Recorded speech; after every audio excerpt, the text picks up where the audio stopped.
and getting preparations all together for a trip to Omaha, Nebraska. Morning, sir. How are you? Have you regained your legs yet after the weekend? Yeah, I got home about 11 last night. Felt good to sleep in my own bed, and jumped up and took my oldest daughter to cross country practice at 7:30 this morning. So what a weekend it was in Hattiesburg. Yeah, tell me about a little bit. Recap as seen through the eyes of Richard Cross. First of all, I mean the heat was. I do notice, and I think I tweeted this out. The temperature check at field level was like 130 degrees midway through the game. So. Kudos to the fans, all the fans, and the players for just withstanding that because, I mean, that was just almost unbearable.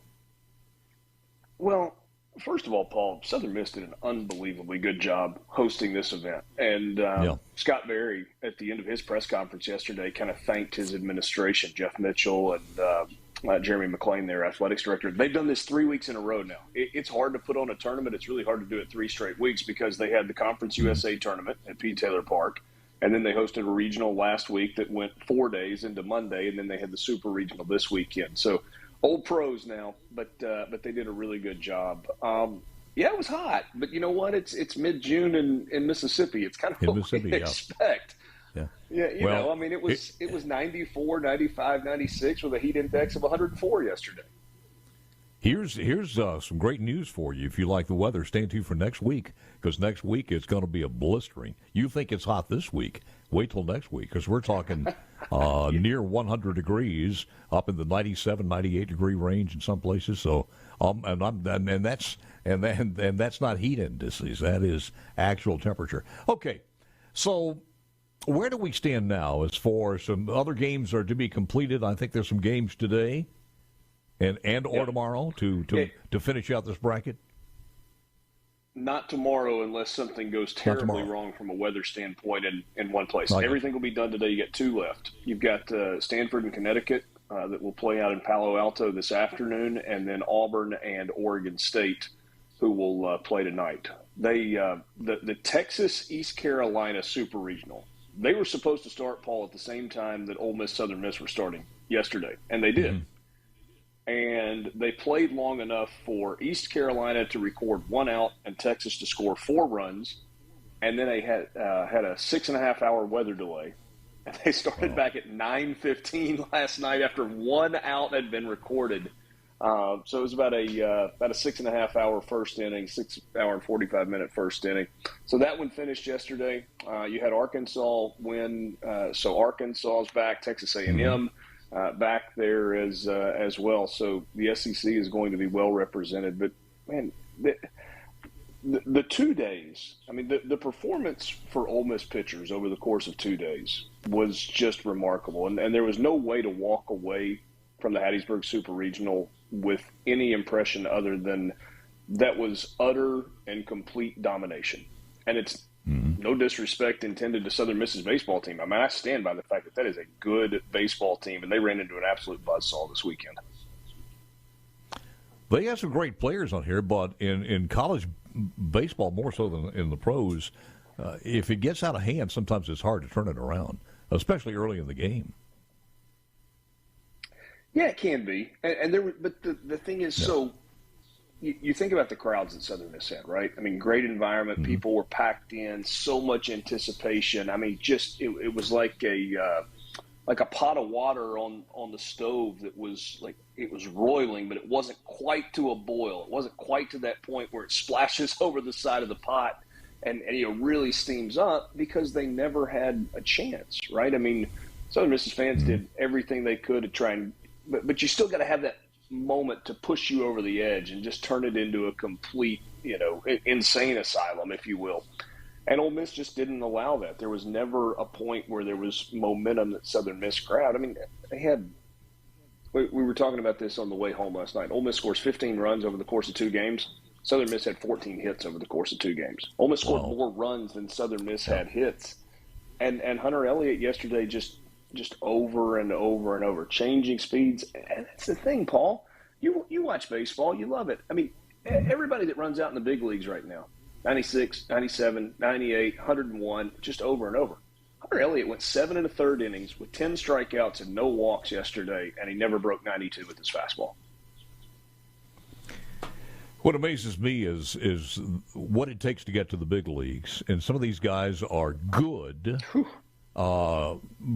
it's going to be fun to watch some of these guys go through the minor leagues, and then maybe go to the big leagues. But I watched Adam Sandler last night, and I never realized this because I'm not a big basketball fan, but I watched Hustle. I don't know if you've seen it yet, the movie. I have not. Hustle from Adam Sandler, and it just gives you an idea what you have to. It was great. It was a very good show, but what it takes to get to the big leagues in the NBA, and the same thing for MLB and the National Football League. So how about this, right? I mean, I think everybody in the state of Mississippi knows Tim Elko, right? You know Tim Elko. Mm-hmm. You know his story. The first baseman for Ole Miss, 22 home runs this year. He's driven in 70. He had the ACL injury a year ago where he came back and played on it. There's so many layers to his story.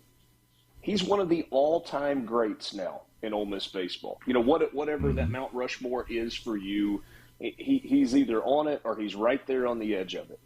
He's not a professional baseball player. He's an unbelievable college baseball player. But if you look at his skill set, there's a hole in his swing. They'll deal with that, right? I mean, they'll trade home runs for strikeouts. But what position is Tim Elko going to play in the big leagues? Now, he's going to get a shot. Yeah. I mean, they'll throw it out there and just see. But he's probably not a big leaguer. And that's okay because as a college player, he's been so much fun. Well, I think the NCAA is running an ad now, so kind of a public service ad showing them where these people, only 2% make it into professional sports. But what they've learned through there, they're going to be business leaders and leaders in some form or fashion in society, and it was good training grounds. But you are absolutely positive. But then again, Richard, when you're investing literally tens and hundreds of $millions in these players, it's not going to be easy to get that paycheck unless you deserve it. But speak to this before time runs out.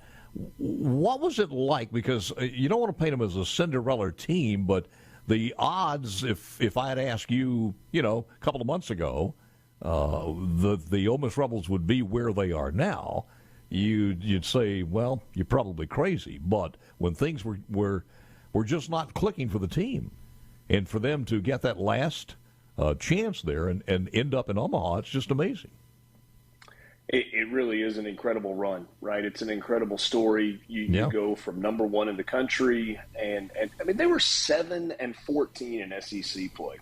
And I was talking to my friend Chase on the ride home last night. Not only was that bad, it was historically bad. An Ole Miss team had never been that in conference play. And then they put on the run at the end of the season. They get in. John Cohen, the athletics director at Mississippi State, was on the selection committee, and I think that probably helped, right? I mean, whether or not he was fighting specifically for Ole Miss or he's just fighting for the SEC, they are, by all accounts, the last team that gets in the tournament.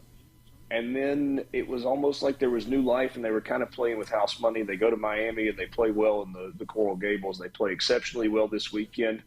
And now Big Bad Tennessee is out, right? I mean, Tennessee was the team that couldn't be beaten, and yet Tennessee has won. And so you've got 8 teams that are going to roll into Omaha, Nebraska going, why not us? And there's, there's not a team that's playing hotter, that's playing better baseball than Ole Miss is right now.